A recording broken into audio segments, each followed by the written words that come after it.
School ने हमें math, science, history, English, grammar सिखाई। एक जरूरी चीज जिसमें हम आज भी स्ट्रगल करते हैं कि पैसा कैसे काम करता है, वो नहीं सिखाया। एक कहानी सुनो। एक बंदे ने अपने दोस्त को स्टेज पर बुलाया और पूछा, भाई तुम कितना कमा लेते हो?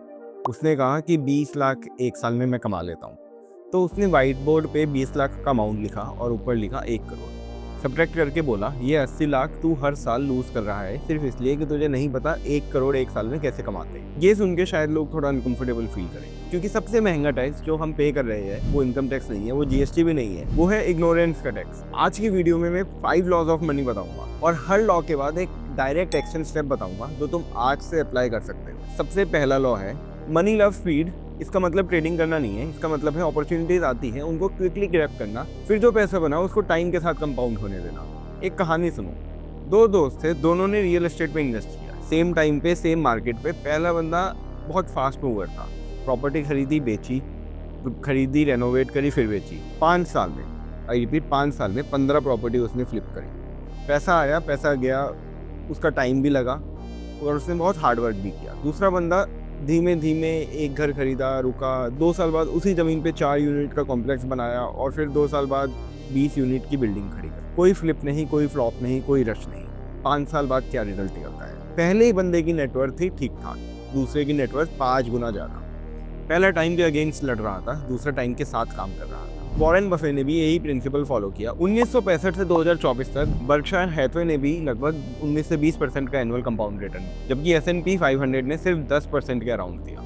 टोटल रिटर्न उनकी बनी 55 लाख % से भी ज्यादा। मतलब वेल्थ लिटरली एक्सप्लोड हो गई बिकॉज ऑफ टाइम। ये रिटर्न किसी एक मैजिक स्टॉक से नहीं आया, ये रिटर्न सिर्फ 2 चीजों से आया, टाइम और डिसिप्लिन। अब एक रियल नंबर देखो। मान लो तुम 18 साल के हो, सिर्फ 2000 रुपये महीने इन्वेस्ट करते हो SIP में। 7% एनुअल रिटर्न भारत की इक्विटी मार्केट के लिए लॉन्ग टर्म हिस्टोरिकल रेंज से काफी कंजर्वेटिव।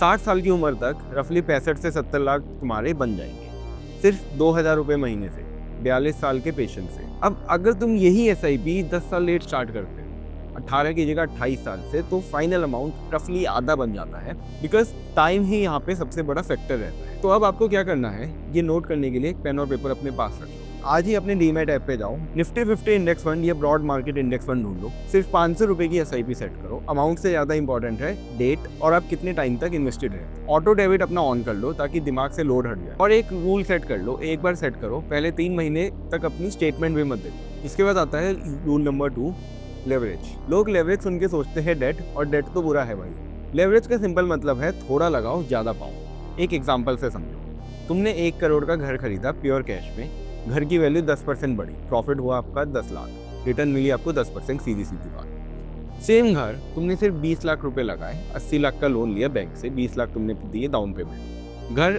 फिर 10% बढ़ता है, फिर भी आपके 10 लाख का प्रॉफिट होता है। लेकिन तुम्हारी पॉकेट से तो सिर्फ 20 लाख रुपए लगे ना, और आपका रिटर्न बना 50%। सेम घर, सेम मार्केट, सिर्फ स्ट्रक्चर अलग। यही है लेवरेज। अब इलॉन मस्क की बात करते हैं। इलॉन मस्क ने ट्विटर को $44 बिलियन में एक्वायर किया। क्या मस्क ने अपने पूरे टेस्ला के स्टॉक बेच दिए उसको एक्वायर करने के लिए?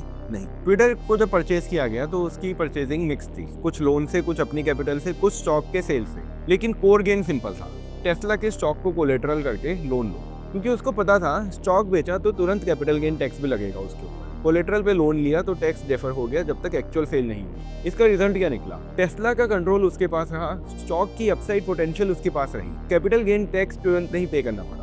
ये चीज स्कूल में कोई नहीं आपको बताएगा, इसीलिए अमीर लोग और अमीर हो जाते हैं। वो रूल समझते हैं, उसको मॉडिफाई करते हैं। लेवरेज सिर्फ रियल एस्टेट या स्टॉक्स में नहीं होता।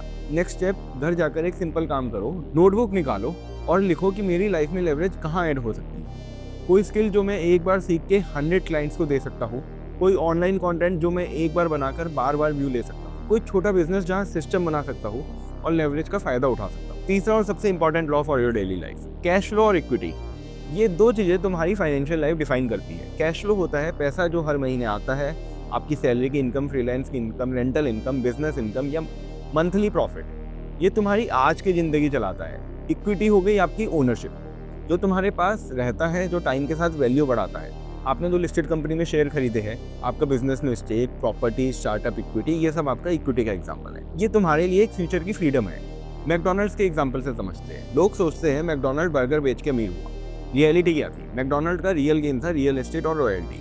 कंपनी हर साल रफली $10 बिलियन के आसपास रिवेन्यू जनरेट करती है। जिसमें हाई मार्जिन पैसा रेंट और फ्रेंचाइजी की रॉयल्टी से आता है। मैकडोनल्ड्स का रियल एस्टेट $100 बिलियन से ज़्यादा वैल्यू का है और दुनिया की प्राइम लोकेशन पर है। उनका मॉडल क्या है? बेस्ट लोकेशन पे ज़मीन या बिल्डिंग ओन करो, फ्रेंचाइजी को रेस्टोरेंट का लाइसेंस दो, कंपनी की कैश फ्लो मेंटेन रहेगी रेंट और रॉयल्टी से। एक पेपर में एक सिंपल काम करो, हर महीने ओनर टाइप एसेट से कितना पैसा आता है, टारगेट सेट करो। Minimum 10% of your income should go to equity या एसेट। अगर SIP ऑलरेडी चल रही है तो उसका अमाउंट हर महीने बढ़ाओ। तो अगर SIP नहीं चल रही तो आज ही डिसाइड करो कि कल सुबह तुम कहाँ SIP करोगे। लॉ नंबर 4, ये तब गलती होती है आपकी जब आप सोच रहे होते हो कि सब कुछ सेट चल रहा है। एक बंदा था, 15 साल की मेहनत करी, धीरे धीरे 70 लाख रुपए सेव किए। उसने पूरी सेविंग 70 लाख की एक ही डील में डाल दी। 2 साल बाद किसी रीजन की वजह से डील कोलैप्स होती है और 70 लाख पूरे गए। 15 साल की मेहनत एक झटके में गायब। लेसन ये नहीं है कि डील सही थी या बुरी थी, लेसन ये है कि उसका बेट साइजिंग, उसकी पोजिशनल साइजिंग गलत थी। रे डैलियो भी कहते हैं, as an investor you don't want to concentrate your bet, you want diversification, so you are protected in different environments. ज़्यादा लोग इस गेम को उल्टा खेलते हैं, रिटर्न बढ़ाने के चक्कर में रिस्क इतना बढ़ा देते हैं कि एक गलती सब कुछ उड़ा देती है। तो सही गेम क्या है? रिटर्न चेज मत करो, अपना रिस्क कम करो, रिटर्न खुद संभाल लेगा। अमीर लोग एक सिंपल रूल फॉलो करते हैं, जो तुम्हारे पास ऑलरेडी है उसको कभी रिस्क पे मत लगाओ, सिर्फ उस चीज के लिए जो तुम्हारे पास अभी नहीं है। एक काम करो, अपनी टोटल सेविंग का एक स्नैपशॉट लो, देखो क्या सब एक ही एसेट स्कीम स्टॉक में इन्वेस्टेड है। बिगनर के लिए बेसिक रूल ऑफ थंब क्या होना चाहिए? स्टार्टिंग फेज में किसी एक इन्वेस्टमेंट में अपनी टोटल सेविंग्स का 20% से ज्यादा मत डालो, बाकी डिफरेंट चीजों में स्प्रेड करो, जैसे FD, index fund, liquid fund, etcetera etcetera. जैसे जैसे तुम्हारी उस पर्टिकुलर चीज में नॉलेज बढ़ती जाएगी, तुम कॉन्शियसली इस रूल को ब्रेक करो, लेकिन उस प्रोडक्ट को बिना समझे नहीं। अगर कोई भी गारंटीड हाई रिटर्न वाली स्कीम आए तो वो आपके लिए टोटली रेड फ्लैग है। लॉ नंबर 5, थोड़ा controversial, diversification is a hedge against ignorance. Wall street कहता है आप सब जगह पैसा स्प्रेड करो, डाइवर्सिफाई करो। फाइनेंशियल एडवाइजर कहते हैं सारे एग्स एक बास्केट में मत डालो। रियलिटी थोड़ी न्यूएंस है। दुनिया के सबसे अमीर लोग क्या करते हैं? बिल गेट्स का माइक्रोसॉफ्ट का स्टेक हटा दो, उनकी नेटवर्थ मिनिमल रह जाती है। मार्क ज़करबर्ग का मेटा स्टेक हटा दो, सेम स्टोरी। इलॉन का टेस्ला का हटा दो, सेम। ये लोग डाइवर्सिफाई क्यों नहीं करते कोर वेल्थ के लेवल पे? क्योंकि ये बंदे अपना बिजनेस डीप लेवल पे समझते हैं, उसका रिस्क जानते हैं, अपॉर्चुनिटी जानते हैं, कंट्रोल उनके हाथ में होता है। जब तुम गेम को इतना जान जाते हो, वहां कंसंट्रेट करना स्टुपिडिटी नहीं, लॉजिकल है। बट एक इंपॉर्टेंट बात है, जहां तुम नहीं जानते वहां डाइवर्सिफाई करना सर्वाइवल का टूल।